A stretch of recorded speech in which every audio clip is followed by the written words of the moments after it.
Welcome to Sports News. Nigeria Super Falcons outclassed bitter rivals Cameroun 2-0 to win a record 7th African Women Championship title. Desire Okpara put Nigeria ahead in the 13th minute from a well-taken free kick. Azizat Oshola sealed victory with the second goal in the 43rd minute as the Falcons reclaimed the title they lost in 2012 to Equatorial Guinea. Okpara ended the tournament as top scorer with 5 goals, while Oshola was picked as the most valuable player. Nigeria won the title previously in 1998, 2000, 2002, 2004, 2006 and in 2010. Nigeria, Cameroun and Cote d'Ivoire will now represent Africa at next year's FIFA Women's World Cup in Canada.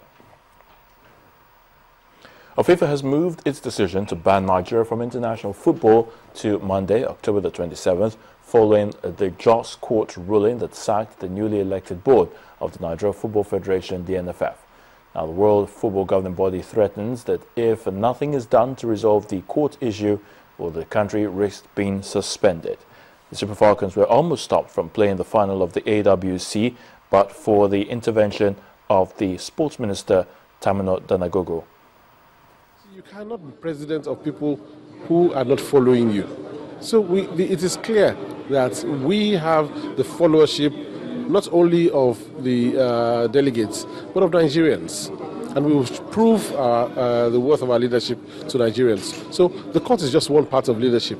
If you don't have adversities, you can't conquer. Be it government, be it the judiciary, be it the legislature, all of us, the stakeholders, the sportsmen and women, all of us, we need to see that all our efforts are geared towards ensuring peace and unity, because without peace and unity, actually, it will be difficult for us to make success. In the English Premier League, West Ham put a severe dent in Manchester City's title aspirations with a 2-1 win at Upton Park. Mario Balotelli, the Italian international, missed an injury time effort as Liverpool were held to a barren draw by Hull City at Anfield. Southampton climbed to second on the table as they continued their superb start by claiming a 4th home win of the season. Alexis Sanchez scored a brace as Arsenal beat Sunderland 2-0.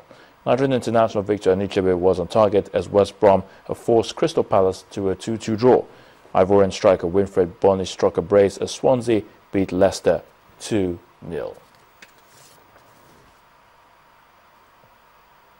Kansas City Royals shocked San Francisco Giants 3-2 in Game 3 of the World Series to take a 2-1 lead in the best-of-7 series. A veteran Giants pitcher, Tim Hudson, gave up a run in the first inning when Lorenzo Cain drove in Alcides Escobar. Alex Gordon and Eric Hosmer then drove in 2 more in the 6th to make it 3-0, but the Giants' rally was too late and the visiting Royals bullpen held firm.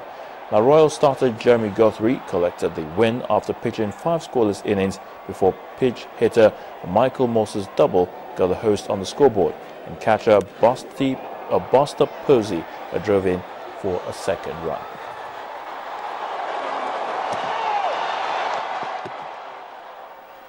And that's in the sports news. The news at 10 continues shortly.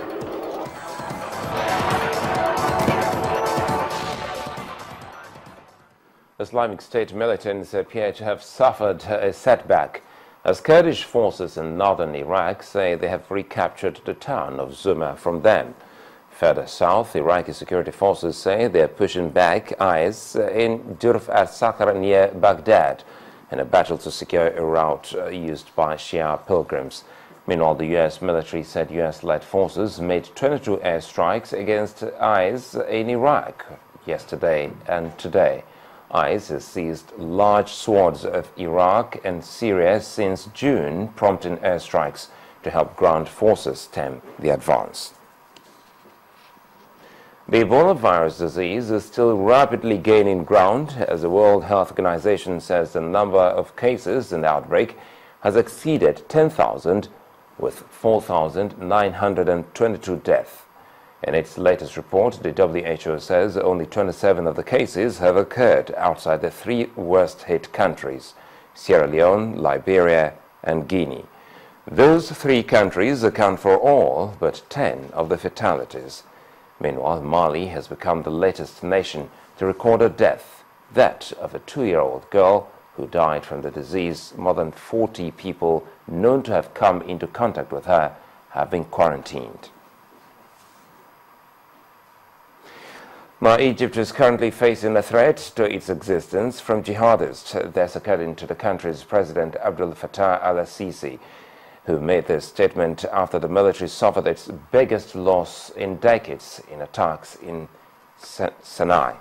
At least 31 soldiers were killed in 2 attacks yesterday, the deadliest bomb blast near the town of El Arish. A 3-month state of emergency has been declared in parts of the Sinai Peninsula, and Egypt's Rafah crossing into the Gaza Strip has been closed. The nation will also observe 3 days of mourning. And the main news again. The Chief of Naval Staff, Vice Admiral Usman Jibrin, has insisted that Nigeria will not yield any part of the country to terrorists, whether or not the agreed ceasefire succeeds. Top leaders of the APC gathered at the rally in Port Harcourt, Rivers State, and resolved to ensure a change in government come 2015. Islamic militants have come under heavy bombardment in Iraq as Kurdish and government forces take over parts of territories earlier captured by the militants. That's the news at 10 tonight. Many thanks for watching.